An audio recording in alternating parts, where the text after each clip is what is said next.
एक गांव में एक धनवान बुढ़िया रहती थी। कैसी बुढ़िया? धनवान बुढ़िया, जिसको धन की ज़रूरत पड़ती थी। सोना चांदी जमीन आदि गिरवी रख के वो उसे धन देती थी। जब लोग धन वापस ना कर पाते तो उसे बहुत प्रताड़ित करती थी, बहुत चिल्लाती थी, बहुत गालियाँ देती थी, बहुत डांटती थी।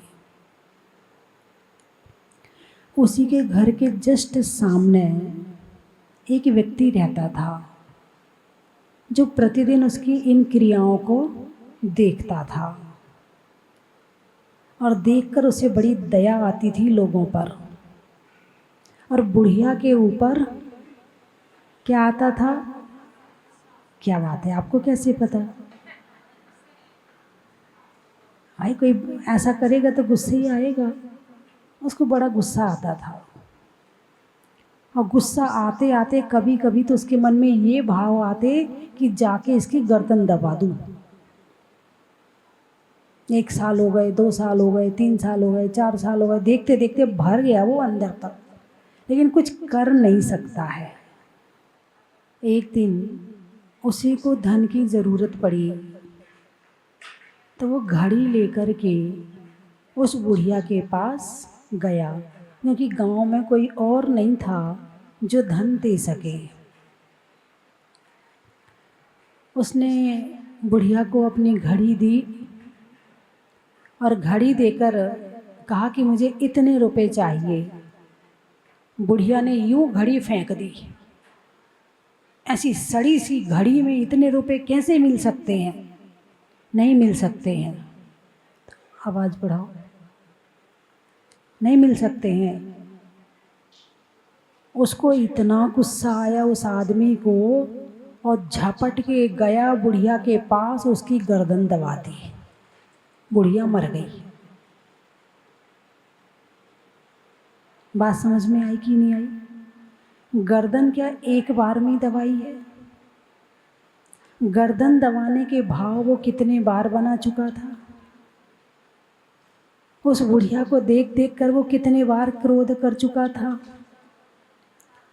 उस बुढ़िया के प्रति जो बुरी भावनाएं भरी थी वो कब से थी? कोई एक दिन की थी क्या? बहुत वर्षों की थी। इसलिए यहाँ गर्दन दबाने में टाइम नहीं लगा। क्या करता था वो? देखता था। क्या करता था? तो देखते ही तो था। बच्चे कहते ना, टीवी तो देख रहे हैं और क्या कर रहे हैं, कुछ बुरा थोड़ी कर रहे हैं। माता जी टीवी सीरियल तो देखते हैं और क्या करते हैं। बात समझ में आई कि नहीं आई? देखते देखते कब कौन सा बुरा आदत, बुरी आदत और कौन सी बुरी बात हमारे अंदर पहुंच जाती है हमें पता नहीं चलता है। उनसे भी अधिक हंस हंस करके बातें नहीं करना। क्यों नहीं करना? क्योंकि कब भाव बदल जाए पता ही नहीं चलता है। इसलिए जितनी ज़रूरत हो उतनी ही बातचीत करना, उससे अधिक बातचीत नहीं करना। किससे? परिग्रहिता, जिसकी शादी हो चुकी है। ये ऐसा नहीं है उसकी तो शादी हो गई है, बात करने में क्या दिक्कत है, उसकी तो शादी हो चुकी है। नहीं, उससे भी नहीं करना। चाहे स्त्री हो चाहे पुरुष हो, चाहे स्त्री हो और चाहे पुरुष है। वर्तमान में कितनी घटनाएं घट रही हैं। कितने रोते रोते माता पिता चले आते हैं, बोले माता जी लड़की की शादी तो कर दी लेकिन वो लड़का तो कहीं और भी है। अब मेरी बेटी परेशान हो रही है, एक नहीं हजारों होंगे। अब वो कहे मैं जॉब में जाता हूँ, वहाँ वो मेरे साथ में जॉब करती है, मुझे उससे दिन भर काम पड़ता है। यदि मैं उससे संबंध नहीं रखूँगा तो मेरा काम फेल हो जाएगा। मुझे नौकरी, वो बड़ी ऑफिसर है, मैं छोटा बाबू हूँ, संपर्क तो मुझे रखना ही पड़ेगा। इस तरह के कितने केस आ रहे हैं कि शादी होने के बाद भी, चाहे स्त्री हो चाहे पुरुष हो, संबंध बनाने से ये सारी घटनाएं घट रही हैं। और उन घटनाओं का फल ये है कि इधर जो पत्नी है वो दुखी, उसका पूरा परिवार दुखी, और जो पुरुष है क्या उसका परिवार दुखी नहीं होगा? अरे बोलिए ना, हैं? और हर व्यक्ति के मुख से एक ही बात निकलती है, हमारी पर्सनल लाइफ है, हम कुछ भी करें। आजकल तो ये और बोलना सीख गए हैं, हम कुछ भी पहने, हम कुछ भी खाएं, तुम कौन होते हो बीच में बोलने वाले? अरे पर्सनल लाइफ है ना, तो जाके जंगल में जियो, मत रहो सबके बीच में। यदि सबके बीच में रहोगे तो मर्यादा में रहना पड़ेगा, और मर्यादा में नहीं रहोगे और सामने वाला टोकता है तो बड़ा बुरा लगता है। और फिर आजकल तो एक और बात है, कहाँ चले जाते हैं? पुलिस में चले जाते हैं, और ज़्यादा हुआ तो तुम्हारी बदनामी करके व्हाट्सएप निकाल देंगे तुम ज़्यादा बोलोगे तो। और एक दूसरे की कमजोरी अपने मोबाइल में भर के रखते हैं, बात करेंगे और बात करते समय उसे बताएंगे नहीं क्यों, क्या, कैसी, रिकॉर्ड कर लेंगे, किसी की वीडियो बना लेंगे, किसी की टेप रिकॉर्ड कर लेंगे और उसको फिर रख लेंगे, फिर उसे बताएंगे, देख सुन ये तेरी आवाज़ है ना, अभी व्हाट्सएप पे निकाल दूंगा ज़्यादा तूने चूचा पाट करी तो। अरे बोलिए ना, ये धमकी और चल गई है। पहले तो कम से कम ये चीज़ नहीं थी, लेकिन अब ये और चल गया है। और फिर मनमानी करेंगे। और अच्छा एक बात बताओ, कोई यदि मनमानी करता है वो अभी कर ले मनमानी, अभी तुम समाज से नहीं डरते हो, अभी तुम प्रशासन से नहीं डरते हो, लेकिन क्या इसका फल नहीं मिलेगा? ये रोकने वाला कौन है? रोकने वाला दिख रहा है कि ये रोक रहा है, और उसके कहने से यदि रुक जाओगे तो तुम्हारा ही भला है। अभी कुछ साल पहले एक समाचार आए थे कि तहसीलदार को स्त्री के संपर्क में रहने से कोई बीमारी हो गई, और बीमारी वो ऐसी होती जिसमें शरीर की स्टेमिना, शरीर की रेजिस्टेंट पावर जो होती है वो ख़त्म हो जाती है, उसके शरीर में ताकत नहीं बचती। वो कितनी ताकत की दवाई खा ले उसे कोई दवाई असर नहीं करती, ऐसी बीमारी हो गई स्त्री के संपर्क में आने से। भाई स्त्री के संपर्क में कैसे आया? तो वो तहसीलदार था। अब तहसीलदार था तो उसके पास लोग रजिस्ट्री करवाने और ये सब काम करवाने आते थे, बिना घूस के ये काम करते नहीं है। अब वो स्त्री आई रजिस्ट्री करवाने के लिए, विधवा थी, तो उसने कहा भाई मेरे पास देने के लिए पैसे तो है नहीं है, धन संपत्ति बाल बच्चे सब देखते तरसते रहते हैं, तड़फते रहते हैं और मरना पड़ता है। यदि गलत संबंध रखोगे तो कभी ना कभी ऐसी बीमारी भी हो जाती है। तो यदि तुम्हें कोई रोक रहा है तो तुम्हें वो रोक नहीं रहा है, धर्म रोक रहा है। कौन रोक रहा है? धर्म रोक रहा है। इसमें हमारे आचार्य कहते हैं कि अपरिग्रहिता, परिग्रहिता है, परिग्रही हो यानी शादी हो गई हो उससे, और शादी नहीं हुई हो उससे भी ऐसे बात नहीं करना, ऐसे संबंध नहीं बनाना जिससे कि तुम्हारे जीवन में कोई आफत आ जाए। परिग्रहिता के लिए तो पता क्या कहा है? झूठी स्त्री। क्या कहा है? जैसे लोग झूठा भोजन नहीं करते हैं, ऐसे शादी की हुई स्त्री को भी, भाई जिसकी शादी हो गई है तो बोले ऐसी स्त्री को भी नहीं देखते हैं। पता नहीं, मतलब शास्त्र को आप पढ़ोगे कहाँ कहाँ से पापों से बचाया है, क्योंकि घर गृहस्थी संसार में पग पग पर पाप लगते हैं। हर जगह हिंसा, हर जगह झूठ, हर जगह चोरी, हर जगह कुशील, हर जगह परिग्रह, पांचों पाप और चार कषाय दिन भर होते रहते हैं। इनसे यदि कोई बचा सकता है तो वो हमारे अणुव्रत ही हैं।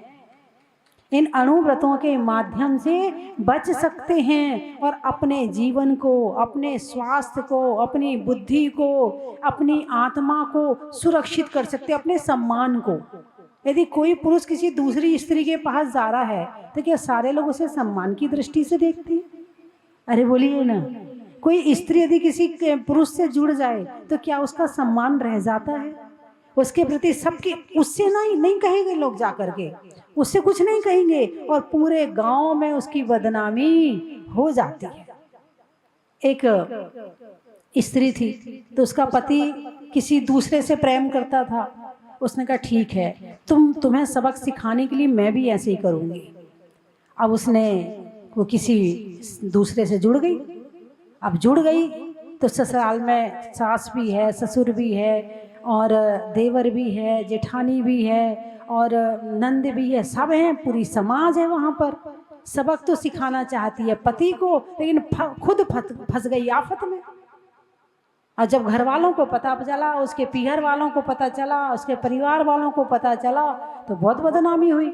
अब क्या करेगी वो? टेंशन के अलावा कुछ और बचा? चिंता के अलावा ना खाना अच्छा लग रहा, ना पीना अच्छा लग रहा, ना कुछ अच्छा लग रहा, बस टेंशन टेंशन टेंशन। उस टेंशन में उसे हो गया डिप्रेशन। अब डिप्रेशन हो गया तो जिसको डिप्रेशन हो जाए तो ऊपर से तो बड़ी सुंदर सी लगती है, लेकिन वो व्यक्ति किसी काम का नहीं है।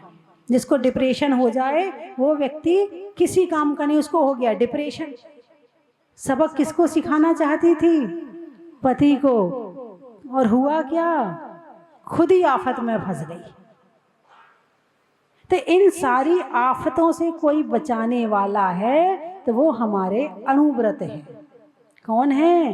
अणुव्रत हैं। यदि इन अणुव्रतों का पालन किया जाए तो आफत से भी बचोगे, धर्म में भी मन लगेगा, पाप से भी बचोगे, समाज का सम्मान भी रहेगा, बच्चों की नज़र में भी तुम सम्मानित रहोगे, पत्नी की नज़र में भी सम्मानित रहोगे, वरना कहीं के नहीं रह जाओगे। अरे बोलिए ना। तो बंधुओं, परिग्रहिता अपरिग्रहिता, चाहे शादी हो गई है चाहे शादी नहीं हुई है, चाहे स्त्री हो चाहे पुरुष हो, दोनों को ये इस तरह का कार्य नहीं करना, ये सत्य अब ब्रह्मचर्य अणुव्रत में कहा है। यदि करते हैं तो दोष लगता है।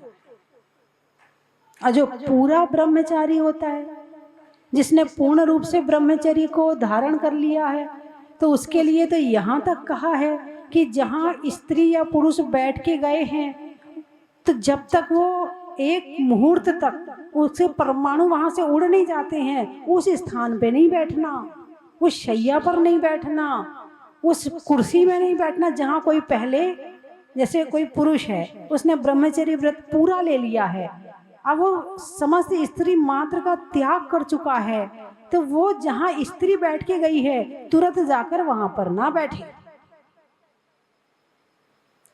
तन मनोहरांग निरीक्षण, पूर्वता, अनुस्मरण, ये सारे दोष बताए हैं। और ऐसा है कि इनका आपको आफत लगती है, व्रतों के पालन करने में, त्याग करने में आफत लगती है, लेकिन ये आफत नहीं है, ये आफत से बचाने वाले हैं। क्या है ये आफत नहीं है, ये आफत से बचाने वाले हैं। लोगों को झंझट लगता है, अरे कौन नियम ले, ठीक है नहीं खाते, हम रात में नहीं खाते हैं, हमसे नियम नहीं होता है। लेकिन ध्यान रखना, धर्म बंधन नहीं है, धर्म बंधन से मुक्त होने का उपाय है।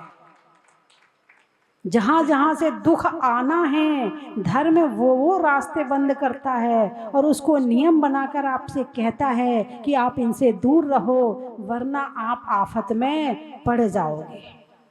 आपको ये आफत अभी लग रही है, लेकिन ये आफत नहीं है, ये तो आपको सुखी करने का रास्ता है, पापों से बचाने का रास्ता है, आपके जीवन को अच्छा बनाने का रास्ता है, आपके जीवन को सुखमय, सुंदर, निश्चिंत और अच्छा बनाने का रास्ता है। क्या घर में रहकर जीवन अच्छा नहीं बनाया जा सकता? अरे बोलिए ना। यही तो बता रहे हैं, ये अणुव्रती तो बता रहे हैं कि जिसके दिमाग में इधर उधर से जो अटैच नहीं होगा, इधर उधर जिसका मन नहीं डोलता होगा, जो इधर उधर के बारे में नहीं सोचता होगा, तो उसका दिमाग खाली है। ठीक है, अब खाली दिमाग है तो चलो स्वाध्याय कर लेते हैं। अब स्वाध्याय करेगा तो मन लगेगा, क्योंकि दिमाग उसका भटक ही नहीं रही है, उसको किसी को मोबाइल ही नहीं करना है, उसको किसी से ज़्यादा बातें ही नहीं करना है, उसका दिमाग तो शांत है। जिसका दिमाग भटकता है वो घंटों मोबाइल पे दूसरों से बातें करता है, और जिसका दिमाग शांत रहता है उसे किसी से बात करने की ही जरूरत ही नहीं है। अरे बोलिए ना, मेरी बात समझ में आ रही है आपको?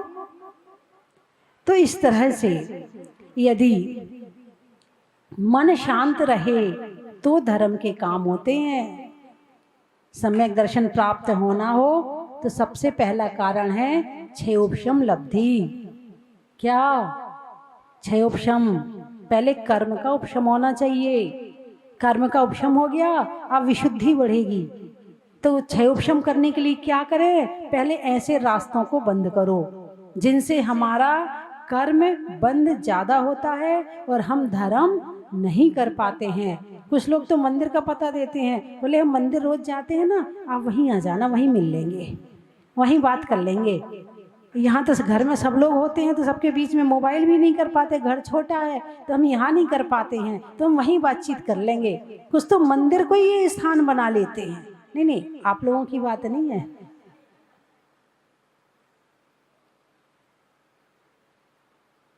तो बंधुओं, धर्म क्या है? क्या करता है? दुख से उठाकर सुख में पहुंचाता है, बुरे विचारों को अच्छा बनाता है, अशांति में शांति देता है और मन को शांत रखता है, ध्यान की तरफ ले जाता है, स्वाध्याय की तरफ ले जाता है और हमें अपनी आत्मा का ज्ञान कराता है। ये है धर्म। और हमें क्या लगता ये क्या है, सारे दिन धर्म धर्म धर्म धर्म। अरे टीवी देखो, सीरियल देखो, अपने मूवी देखो, मजा आता है जरा देखो कैसे डुसुम डुसुम होता है। बच्चे कहते ना, अरे वो वाली मूवी लगाओ ना, उसमें फाइट बहुत अच्छी है, उसमें फाइटिंग बहुत ज़्यादा है, वो बढ़िया लगेगी। आजकल के बच्चों को लड़ाई वाली मूवी ज़्यादा अच्छी लगती है ना। और जबकि आप सुन लो, रौद्र ध्यान, 4 तरह के ध्यान होते हैं, आर्त ध्यान, रौद्र ध्यान, धर्म ध्यान और शुक्ल ध्यान। आर्त ध्यान त्र्यंच गति का कारण, रौद्र ध्यान नरक गति का कारण, धर्म ध्यान स्वर्ग का कारण और शुक्ल ध्यान स्वर्ग और मोक्ष का कारण। तो उसमें जो हिंसा नंदी नामक रौद्र ध्यान, किसी को लड़ता हुआ देखकर सुखी होना, किसी को लड़ा करके सुखी होना, किसी के परेशान होने में सुखी होना, किसी के दुखी होने में सुखी होना, ये रौद्र ध्यान है और ये नरक ले जाता है। और आजकल के बच्चों को कौन सी मूवी अच्छी लगती है? अरे बोलिए ना, फाइटिंग वाली। कौन सा गेम खेलते हो? ये नरक जाने के रास्ते खोल रहे हो अपने हाथ से। यही तो समझा रहे भगवान महावीर। और आजकल के लोग इसी की तरफ ही ध्यान दे रहे हैं कि ऐसा क्या करें कि बच्चों को अच्छा लगे। और धर्म क्या कहता है कि तुम्हारी आत्मा को जो अच्छा लगे, जो आत्मा को अच्छा लगे, धर्म वो सिखाता है। और दुनिया क्या सिखाती है? जो तुम्हारे मन को अच्छा लगता है। और मन तो क्या है? मन तो पाप कराएगा। जैसे पानी है ना, पानी को आप ऊपर से फेंको तो कहाँ जाएगा? ऊपर जाएगा कि नीचे जाएगा? अरे बोलिए ना, नीचे जाएगा। ठीक है। और पानी को ऊपर ले जाना हो, नहीं ले जाना हो तो क्या करना पड़ता? कैसे ले जाओगे पानी को ऊपर? या तो बाल्टी से ले जाओगे तो मेहनत लगेगी ना, है ना। यदि मोटर लगाओगे तो उसमें बिजली खर्च होगी, पैसा लगेगा, है ना। तो पानी को ऊपर ले जाना है तो मेहनत लगेगी और नीचे ले जाना है तो मेहनत नहीं लगेगी। ऐसे ही हमारे मन को यदि पाप करना है तो अब मोबाइल लेगा और कोने में जाके बैठ जाएगा और खूब पाप कर लेगा, ठीक है। और किसी से बातें कर लेगा, किसी को, मतलब पाप करने के लिए मेहनत नहीं लगती है। पाप करने के लिए मन अपने आप चला जाता है, सहज में पाप में चला जाता है। और यदि धर्म करना हो, है ना, तो क्या लगता है? पुरुषार्थ करना पड़ता है, मेहनत करनी पड़ती है, तब कहीं जाके मन अच्छा होता है। ये मन पानी की तरह है कि नीचे की तरफ अपने आप जाता है और ऊपर की तरफ ले जाना पड़ता है ना। घास फूस जो है उसको उगाना पड़ता है या उग जाती है? बच्चे बताएंगे, घास फूस उसे उगाना पड़ता है या उग जाती है? बस बारिश हुई, पानी आया और उग गई। अच्छा, बाग बगीचे, गुलाब के पौधे, चंपा के पौधे, चमेली के पौधे लगाने पड़ते या अपने आप उग जाते हैं? लगाने पड़ते हैं। ठीक ऐसे ही धर्म के काम हमें करने पड़ते हैं, और जो घास फूस बुरे भाव हैं वो अपने आप मन में चलते रहते हैं, अपने आप चलते। तुम रोटी बना रही तो चल रहे हैं, तुम झाड़ू लगा रहे तो चल रहे, धर्म के भाव नहीं चल रहे। धर्म के भाव तो माला लेके बैठेंगे और घास फूस दिमाग में आ जाती है। धर्म करने बैठते हो तो भी विचार अच्छे हो जाए, ये कोई जरूरी नहीं है। ये विचार घास फूस की तरह हो गए हैं, हमेशा बुरे बुरे भाव बनाते, इसको ऐसा कहना, उसको ऐसा करना, उसको ऐसी सुनाना, उसको इतना देना, उसको इतना लेना, उससे ये करना, उसको वो करना, दिन भर विचार चलते रहते हैं।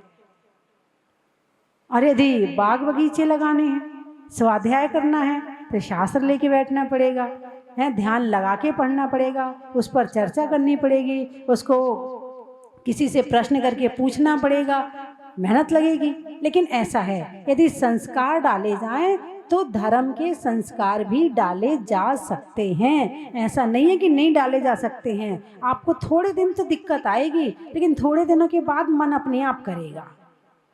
जैसे कोई रात्रि भोजन छोड़ना चाहे तो मैं रास्ता बता दूं कैसे छूटता रात्रि भोजन।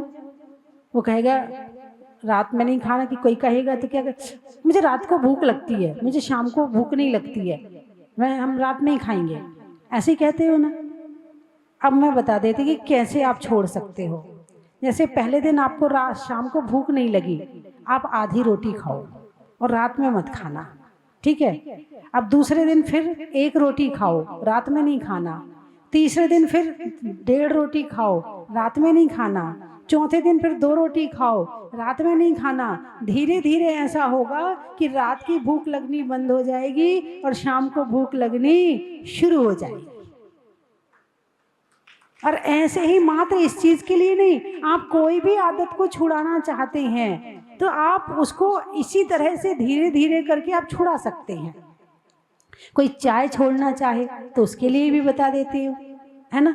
जैसे चाय छोड़ोगे तो पहले दिन आपके सिर में दर्द होगा, दिन भर आपको चाय चाय दिखेगी, चाय चाय चाय, आज चाय नहीं पी। पड़ोस में जाओगे, आज चाय नहीं पी। किसी को मोबाइल करोगे, आज चाय नहीं पी, बहुत सिर दुख रहा है, चलो सहन कर लो। कुछ तो भाई कुछ छोड़ना है तो सहन तो करना पड़ेगा। फिर दूसरे दिन चाय नहीं पी, थोड़ा सिर और दुखेगा। तीसरे दिन थोड़ा सा और बुखार ही आ जाएगा, ये कहो कि बुखार ही आ जाएगा। चाय नहीं मिलेगी तो शरीर अंदर से खिंचेगा, क्योंकि वो तुम्हारे खून के रग रग में उसके परमाणु बस गए हैं। अब निकलने में थोड़ा टाइम तो देना पड़ेगा, इतने समय से पी रहे थे, है ना। फिर चौथे दिन थोड़ा कम लगेगा, पांचवें दिन उससे कम लगेगा, छठे दिन उससे कम लगेगा, और सातवें दिन यही नहीं पता चलेगा कि आपने कभी चाय पी हुई थी, है ना। तो इस तरह से हम अपनी बुरी आदतों को धीरे धीरे करके, किसी भी तरह की बुरी आदत हो उसको छोड़ सकते हैं। यदि कोई बुरी संगति में रहता है उसे छोड़ना है, उसके साथ रहना शुरू कर दो। कोई ना मिले तो अपनी मम्मी के साथ ही रहना शुरू कर दो। और वो बुलाए, नहीं मेरी मम्मी डांट रही है मैं नहीं आऊँगी, नहीं मेरी मम्मी मुझे बहुत डांटती, मुझे मार पड़ेगी घर में, मैं जाऊँगी तुम्हारे साथ तो नहीं, नहीं मेरी मम्मी को बहुत सारा काम पड़ा, उनके साथ काम करवाना है, मेरे पापा डांटेंगे। अपनी मम्मी के साथ रहना शुरू कर दो तो तुम्हारी बुरी संगति भी छूट जाएगी। लड़के हैं, यदि वो छोड़ना चाहते हैं तो अपने पापा के साथ दुकान में बैठना शुरू कर दें। नहीं नहीं मेरे पापा बहुत परेशान होते हैं, वो डांटेंगे मुझे दुकान जाना है, मैं नहीं आऊँगा। और धीरे धीरे करके तुम्हारी बुरी संगति भी छूट जाएगी। कोई भी चीज़ हो धीरे धीरे करके इस तरह से आप अपनी बुरी आदतों पर विजय प्राप्त कर सकते हो।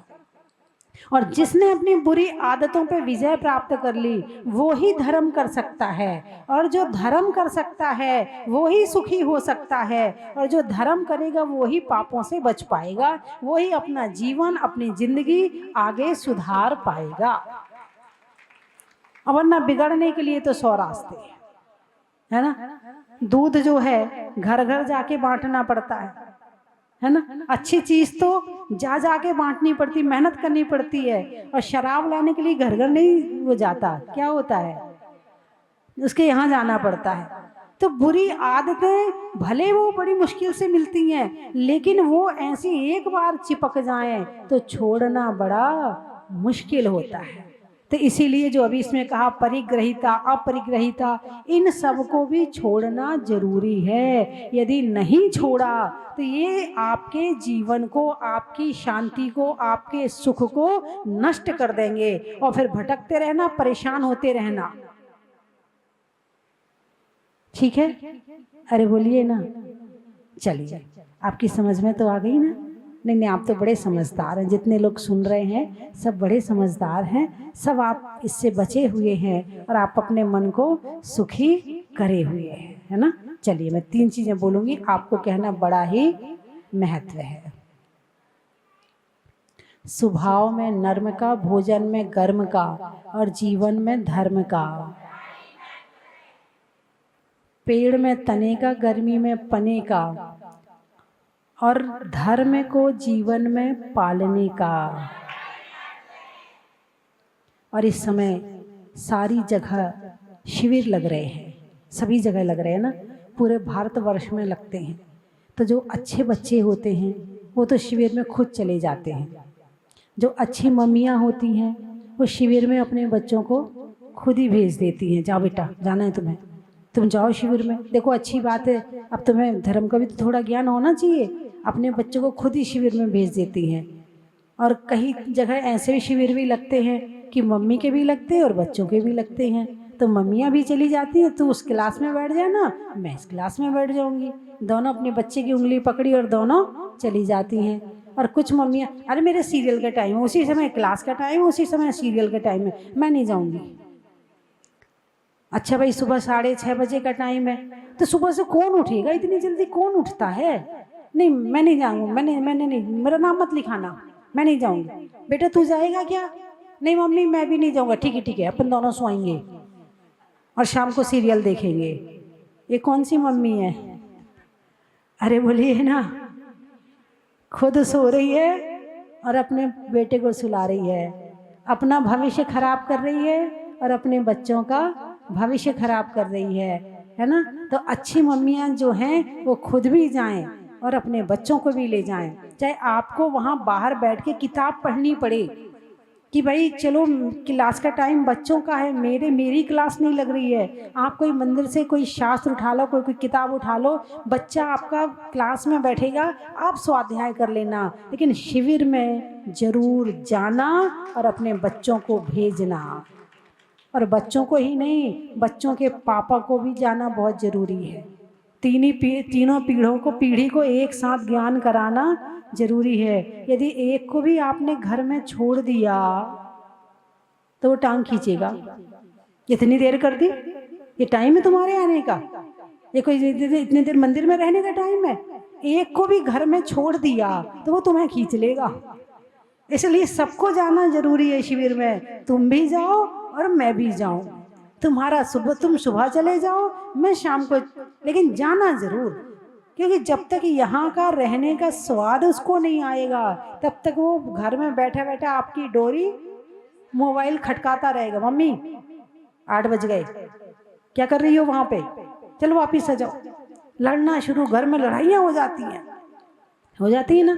सारे दिन वहीं बैठे, वहीं खा लो खाना, माता जी खाना खिला देंगी तुम्हें, वहीं खा लिया करो, तुम वहीं रहने लगो, वहीं कमरा ले लो अपना, कहते ना।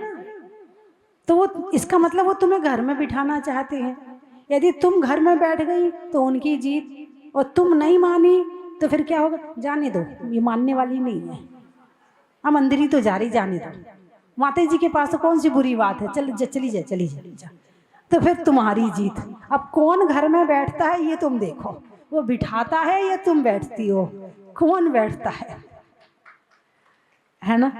तो साधु संतों को गर्मी की छुट्टियां हैं, बच्चों को आहार दिलवाओ, है ना, बच्चों को सामायिक करवाओ, एक टाइम की सामायिक करवाओ, बच्चों को माला जाप सिखाओ, है ना। बच्चों को स्वाध्याय करवाओ, इस गर्मी की छुट्टी में एक शास्त्र का स्वाध्याय करा दो। यदि बाई चांस आपका घर 4 किलोमीटर दूर है, आप रोज नहीं जा पा रहे फिर भी, तो एक शास्त्र लगा लो। बच्चे से कहो बेटा तू पढ़ के सुना, मैं सुनूंगी। तो बच्चों को बड़ा शौक लगता है, यदि बड़े सुनते हैं ना तो उन्हें बड़ा अच्छा लगता है। तो उनकी हिंदी पढ़ना भी अच्छी हो जाएगी और स्वाध्याय भी हो जाएगा और धर्म भी हो जाएगा, है ना। तो अपने बच्चों को दिन भर नहीं, तू मोबाइल पकड़ ले, मुझे डिस्टर्ब मत कर, ले तू ये वाला मोबाइल ले ले, ऐसे मत करना। इन छुट्टियों का पूरा सदुपयोग करवाना बच्चों के लिए। अरे बोलिए ना, कौन कौन करवाएगा? हाथ उठाओ, अच्छे से हाथ उठाओ। कुछ लोग अभी सोच रहे हैं। अच्छा, बच्चे नहीं है क्या परिवार में? जिनके हैं उनने हाथ उठा लिया। अरे खुद के लिए हाथ उठा लो कि हम अपना सदुपयोग तो करेंगे। बच्चे बाहर पढ़ रहे, कुछ हो रहा तो बात अलग है। हाँ, हाथ उठाओ, अच्छे से हाथ उठाओ। कुछ लोग तो आज प्रवचन में ही नहीं आए हैं कि माता जी हाथ उठवाती हैं। जिनको अच्छा लगता है वो आ गए हैं। उड़ाने में काइट का, रंगों में वाइट का, और ठीक होने में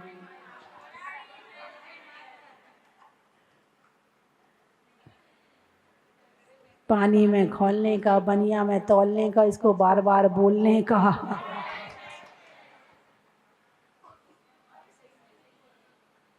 चंद्रमा में गुरुत्वाकर्षण का, भौतिकता में आकर्षण का, और भगवान के दर्शन का।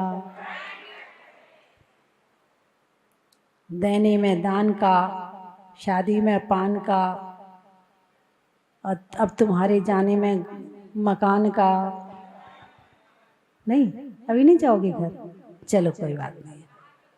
बोलिए 24 भगवान की। जब पहली बार भगवान प्रकट हुए थे भूगर्भ से, तब से मैं यहाँ पे आ रहा हूँ। और जब भी समय मिलता है तो मैं परिवार के साथ या मैं अकेला भी आ जाता हूँ यहाँ पे। सुबह आते हैं, 3-4 बजे रवाना होते हैं, फिर भगवान के अभिषेक करते हैं और भगवान के अभिषेक करके फिर वापस जयपुर चल जाते हैं।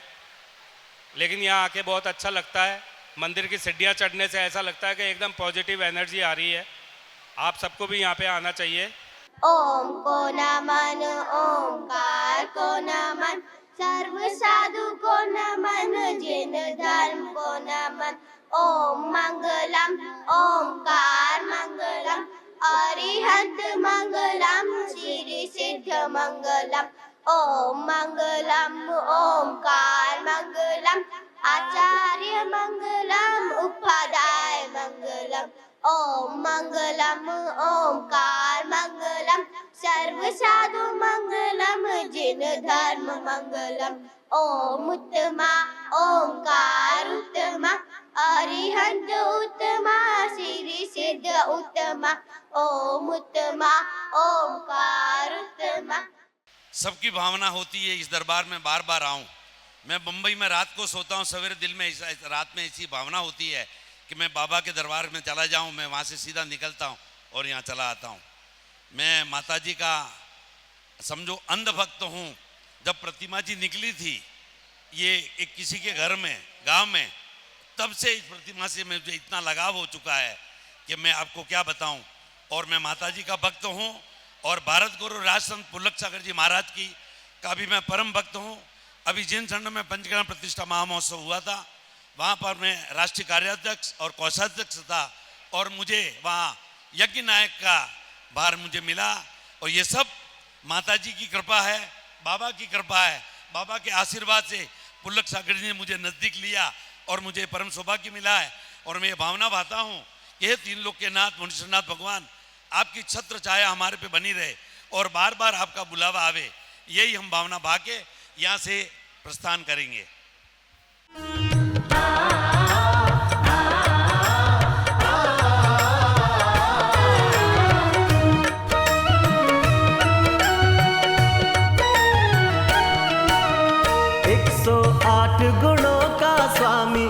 महामंत्र का कोई नसानी, 108 गुणों का स्वामी, इस महामंत्र का कोई नसानी।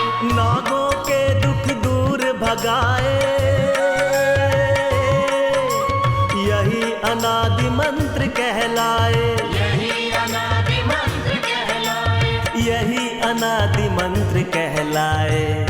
नमो अरिहंताणं नमो श्रीसेताणं नमो आयर्याणं नमो वज्रायाणं।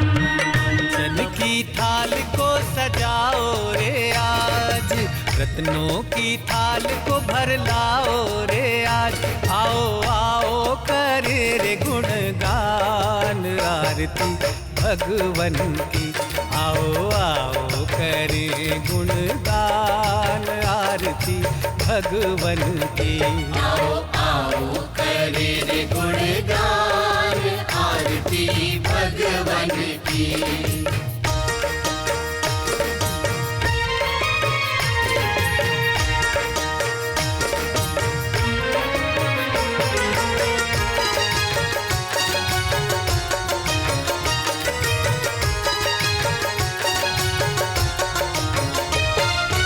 पिता सुमित्र के राज दुलारे, माँ पद्मा जी के नैनों के तारे। पिता सुमित्र